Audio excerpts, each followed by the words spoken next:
సభ్యులు మరోసారి ఆయన కలవడానికి వెళ్లారు. ఆయన సతీమణి వాణి, కుమార్తె హైందవేలు టెక్కలిలో దువ్వాడ నూతనంగా నిర్మించుకున్న ఇంటి గేట్లను కట్ చేయించి లోనికి వెళ్లారు. అదే సమయంలో అక్కడికి వచ్చిన ఎమ్మెల్సీ దువ్వాడ శ్రీనివాస్ భార్య కూతురిపై చిందులేశారు. గ్రెనేడ్ రాయితో చంపేస్తానంటూ వారిపైకి దూసుకు వెళ్లారు.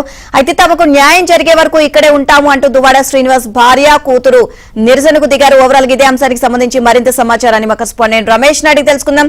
రమేష్, రాత్రంతా కూడా దువ్వాడ ఇంటి వద్ద హైడ్రామా నడిచింది. సో ఓవరాల్ గా అప్డేట్స్ ఏంటి దీనికి సంబంధించి?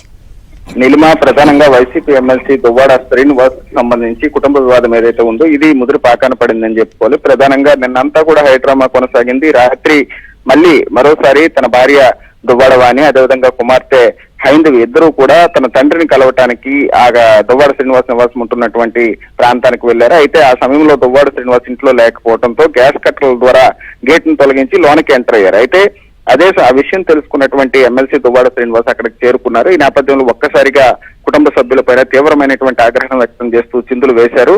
ముఖ్యంగా దగ్గరలో ఉండేటటువంటి ఒక గ్రెనైడ్ రాయిని తీసుకుని వారిపైన చంపుతానంటూ పైకి వెళ్ళినటువంటి పరిస్థితి. ఈ నేపథ్యంలో పోలీసులు రంగప్రవేశం చేసి ఇరు వర్గాలను కూడా శాంతింపజేశారు. అయితే ఎట్టి పరిస్థితుల్లోనూ దువ్వాడ శ్రీనివాస్ కు సంబంధించి అక్రమ సంబంధం ఏదైతే ఆరోపణలు వస్తున్నాయో దీన్ని నిరూపిస్తామని చెప్పి ఆ కుటుంబ సభ్యులు సతీమణి వాణి గాని లేకపోతే కుమార్తె హైందవ్ గాని నిన్నటి నుంచి చెప్తున్నారు. ఇదే నేపథ్యంలో రెడ్ హ్యాండెడ్ గా దువ్వాడ శ్రీనివాస్ ను పట్టుకోవాలి అనేటటువంటి ఒక దీంతో నిన్నటి నుంచి కూడా ప్రయత్నం చేస్తున్నారు. అయినప్పుడు కూడా శ్రీనివాస్ వారికి చెక్కటం లేదు. ఈ నేపథ్యంలో నిన్న మరోసారి గేట్లను తొలగించి లోనికి వెళ్ళినటువంటి కుటుంబ సభ్యులు దువ్వాడ శ్రీనివాస్ ఆగ్రహానికి గురయ్యారు. అయితే ఇదే నేపథ్యంలో వీరు కూడా ఎవరైతే భార్య వాణి అదేవిధంగా కుమార్తె హైందవి ఉన్నారు, ఇద్దరు కూడా ఎట్టి పరిస్థితుల్లో తమకు న్యాయం జరిగే వరకు ఇక్కడ నుంచి కదలమని చెప్పి పట్టుబట్టుకుని కూర్చున్నటువంటి పరిస్థితి కనిపించింది. రాత్రి అంతా కూడా దువ్వాడ శ్రీనివాస్ నివాసం వద్ద హైడ్రామా కొనసాగింది. అయితే పోలీసులు మరోవైపు దువ్వాడకు సంబంధించినటువంటి సెక్యూరిటీ సిబ్బంది అంతా కూడా ఇరు వర్గాలను నిర్వహించేటటువంటి ప్రయత్నం చేశారు. మొత్తానికైతే ఎట్టి పరిస్థితుల్లో భార్య పిల్లలను తాను స్వీకరించేది లేదని చెప్పి దువ్వాడ శ్రీనివాస్ చెప్తున్నారు. 2 సంవత్సరాలుగా తాను కుటుంబానికి దూరంగా